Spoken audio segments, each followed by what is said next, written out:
call me in the day of trouble. I will deliver you and you will honor me. The title is Making the Call. All right. We as people are so stubborn. We go through so many things in life and face so much uncertainty, but we want God to say, handle everything ourselves. And because of our sense of control, we end up enslaving ourselves to the situations that happen to us. We're like the children of Israel. God has arranged for us to move from a place of slavery to a place of freedom. But when he does what he wants to do, we complain about, why have you brought us into the wilderness to die? We don't realize that he doesn't like for his people to fall victim to circumstance. We prefer that he stay out of our business and let us do things for ourselves. And in doing so, we become slaves to circumstance. And because of that slaves to circumstance, we become slaves to sin.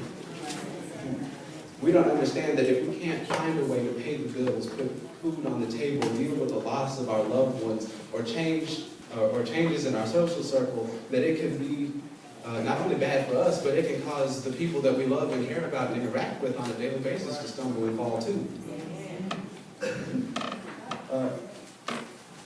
We cling so much to the things that are wrong with us, and time again we find ourselves overwhelmed with a sense of urgency and desperation. But a lot of us only cry on the name of the Lord so that we can have an audience for our failures. Wow.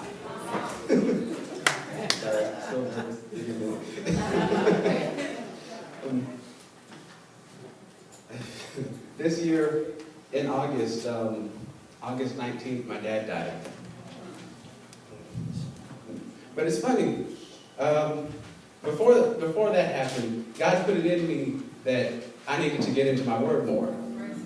And when it happened, I think that if I hadn't read through Abraham, who would have sacrificed his own son if it meant pleasing God, I think that if I didn't know about Isaac, who married Rebekah on sheer divine information, if I didn't know about Joseph, who didn't complain, didn't say one word when his brother sold him into slavery, or even when his master's wife set him up for failure. If I didn't know about Moses, who trusted God to lead him in the right direction out of Egypt, my faith would have been weak, and I would have acted out doing any and everything that I was big and bad enough to do, listening to the voice of the devil, and putting it all under the banner that I'm in pain. But God taught me through all those stories and examples of his greatness that if I would just call on him, he would free me from my situation. If I were just willing to give up trying to control the things that will destroy me and stop underestimating my God, I would have my freedom. So what are the steps to this deliverance? Well, first, we have to stop putting ourselves before God.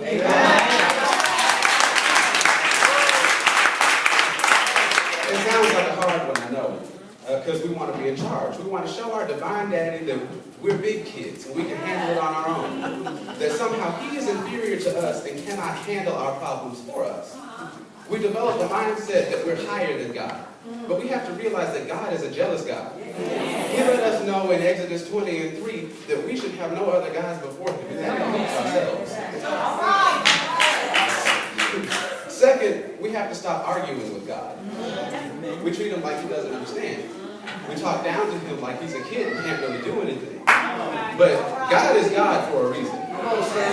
And likewise, there's a reason why it says in Proverbs 3:5, trust in the Lord with all your heart, and lean not on your own understanding. And why it says in Jeremiah 29:11, I know the plans I have for you. Plans to prosper you and not to harm. Plans to give you hope and a future. He's saying, trust me, I got this. Third, the last point, we need to make the call. And I cannot stress this enough.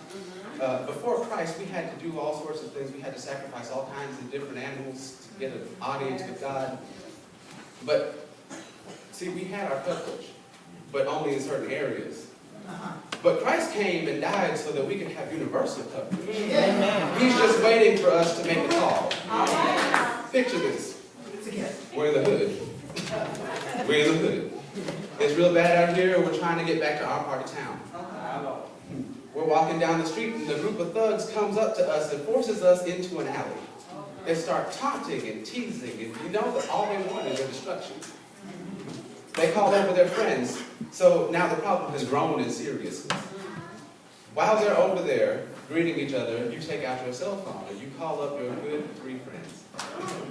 When they arrive, see the people, the thugs that were in your way trying to keep you from where you were trying to be, they scattered. They didn't expect your friends to be that big. See, earth is the hood. Our sins and our problems are those thugs. And when you make the call, when you call on the Father, the Son, and the Spirit,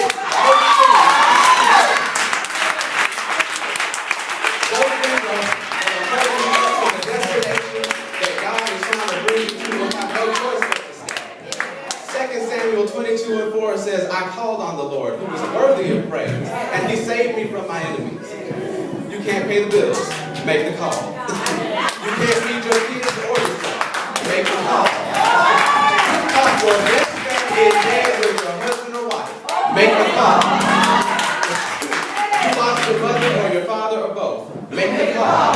God says if you will call on me in the day of trouble, I will take care of you. You don't have to worry. I just need you to make the call.